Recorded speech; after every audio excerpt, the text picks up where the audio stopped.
assunto que vamos abordar agora também é um tema que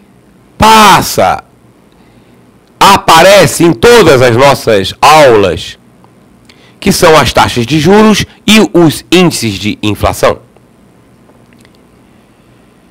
Primeiro é preciso distinguir o que é uma coisa e o que é outra. Taxa de juros é uma taxa de rentabilidade do capital aplicado. Índice de preço é uma medida de inflação. É que no Brasil, nós vivemos durante muito tempo, até meados da década de 90, do fim da década de 70, início da década de 80, até meados da década de 90, ou seja, 14, 15 anos, de 80 a 94, nós convivemos com inflação galopante. Então, galopante que era medida por diversos índices e com periodicidades distintas, como nós vamos ver.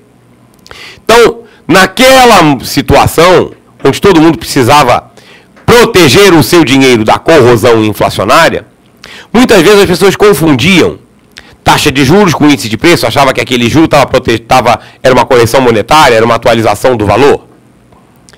Então, deixando claro, taxa de juros é forma de rentabilidade do capital. Índice de preços é uma medida da inflação passada.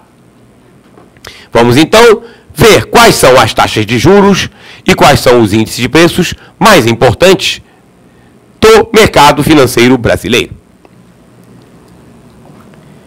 Começando pelas taxas de juros, nós temos a TBF. TBF significa taxa básica financeira. A taxa básica financeira, ela foi criada em julho de 95. O objetivo era alongar o perfil das aplicações em títulos. Ela é constituída pela amostra dos CDBs pré-fixados de 30 a 35 dias das 30 maiores instituições financeiras, com já descontados os impostos. Então, a TBF é uma média da rentabilidade dos CDBs de 30 a 35 dias das 30 maiores instituições financeiras que oferecem esse produto. A TR é extraída da TBF. A TR, chamada taxa referencial, tem a mesma base de cálculo da TBF, mas ela deduz o ganho de capital. Porque a TR foi criada como um indexador, mas que se propunha a refletir a expectativa de inflação futura. A TR corrige, atualiza os saldos das contas de poupança, atualiza os saldos das contas vinculadas do fundo de garantia, atualiza os saldos devedores dos financiamentos do sistema financeiro da habitação e atualiza também alguns títulos públicos federais. A TJLP é a chamada taxa de juros de longo prazo. É a remuneração do Fundo PIS/PASEP, do Fundo de Amparo ao Trabalhador e do Fundo da Marinha Mercante. Ela é calculada com base na meta de inflação para os 12 meses seguintes. Mas ela é definida pelo Conselho Monetário Nacional. Ela serve como remuneração para as aplicações efetuadas pelo BNDES, uma vez que o BNDES é o banco que aplica os recursos do PIS/PASEP, do FAT e do Fundo da Marinha Mercante. A taxa Selic, nós já comentamos, é a rentabilidade média dos títulos públicos federais negociados no Open Market, cujas negociações são registradas no Selic, Sistema Especial de Liquidação e Custódia. Por isso é que ela é chamada de taxa Selic. Relembrando, vimos em aula anterior que a LFT é um título público que rende esta taxa. A taxa Selic também é utilizada para a correção dos débitos perante a Receita Federal. A meta da taxa Selic é aquela taxa definida pelo Copom, Comitê de Política Monetária, a partir de 1999, quando o Copom passou a agir, a ser orientado pelo regime de metas de inflação, a sua atuação no Open Market passou a ser direcionada por uma meta de taxa Selic, a taxa básica de juros. Essa meta taxa Selic é definida na reunião do Copom. Antes de 99, de 94 a 99, quando não existia ainda o regime de metas de inflação, mas já existia o Copom, ele definia duas taxas. Ele definia a TBC e a TBAN. TBC significava taxa do Banco Central.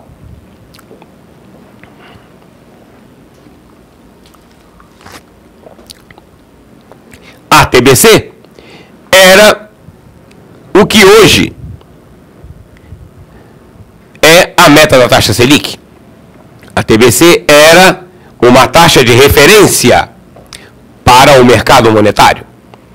E a TBAN era a taxa do redesconto. Era a taxa mínima que o Banco Central divulgava como taxa para empréstimo, que o Banco Central concedia aos bancos na modalidade do redesconto. As duas taxas, TBC e TBAN, foram extintas em 99 com a implantação do regime de metas de inflação. Com isso nós vimos as principais taxas de juros do mercado financeiro brasileiro e vamos ver agora os índices de preços que nós temos no Brasil.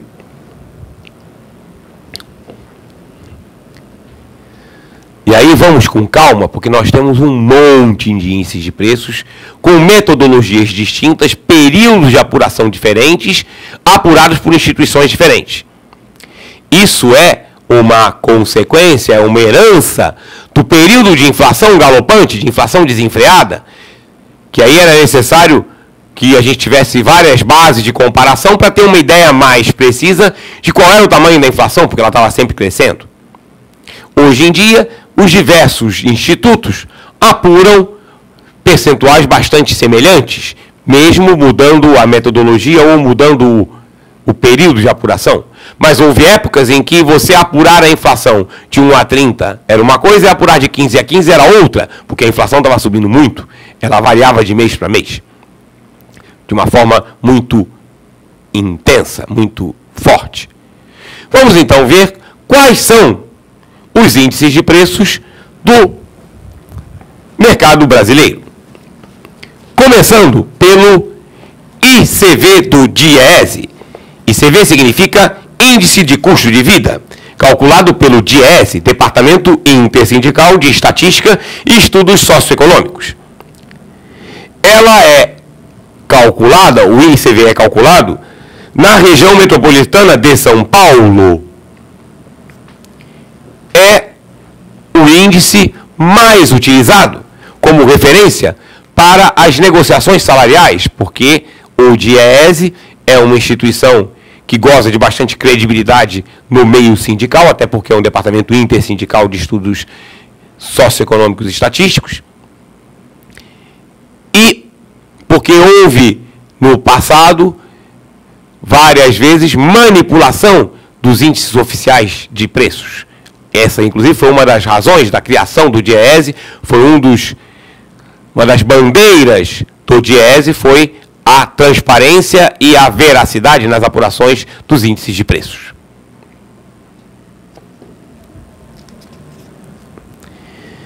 Aí nós temos os índices calculados pela Fundação Getúlio Vargas, que são o IGP-DI o IGP-M e o IGP-M10.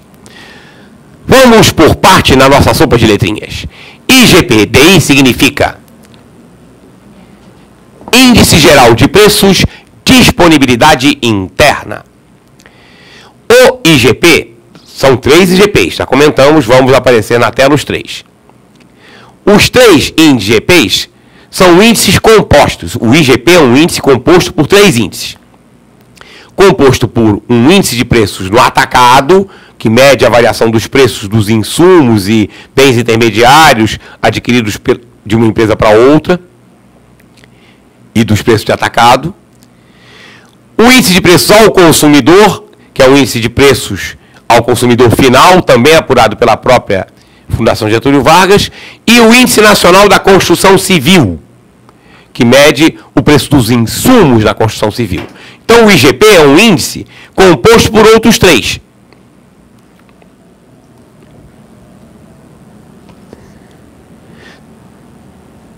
60% do IGP é composto pelo índice de preço do atacado. O índice de preço de atacado, ele tem uma influência muito intensa e muito imediata da variação cambial.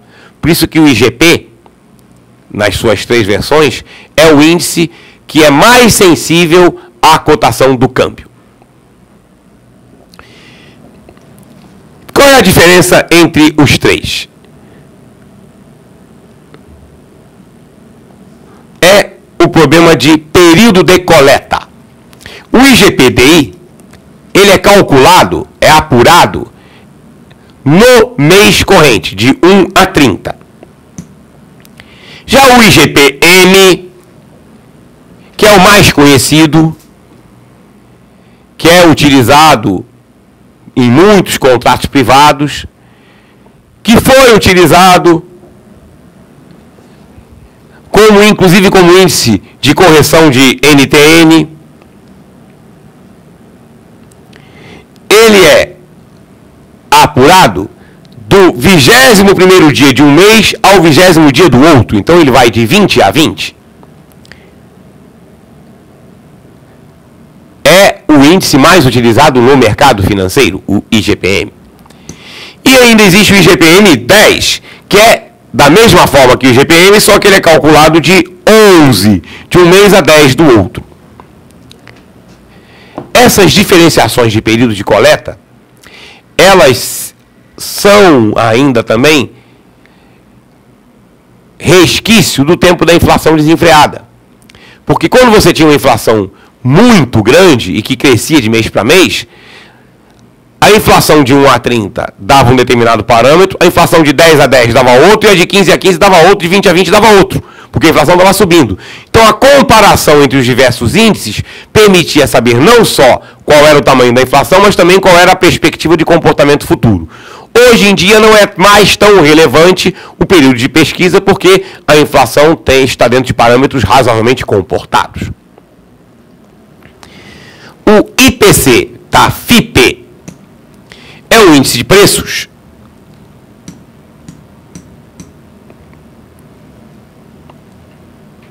calculado pela Fundação Instituto de Pesquisas Econômicas da Universidade de São Paulo. Também tem a sua base de coleta na capital paulista. E o universo pesquisado são famílias que ganham de 1 até 20 salários mínimos. Enquanto que os IGPs pegam famílias que ganham de 1 até 33 salários mínimos. O índice oficial de inflação utilizado para a meta do governo é o IPCA, calculado pelo IBGE, Índice de Preço ao Consumidor Ampliado, que é a cesta de consumo de famílias que ganham de 1 a 40 salários mínimos, de 1 a 30 de cada mês, ou sendo dentro do período do mês, em 11 regiões metropolitanas. O IPCA utiliza a mesma metodologia, só que vai de 15 de um mês a 15 do outro.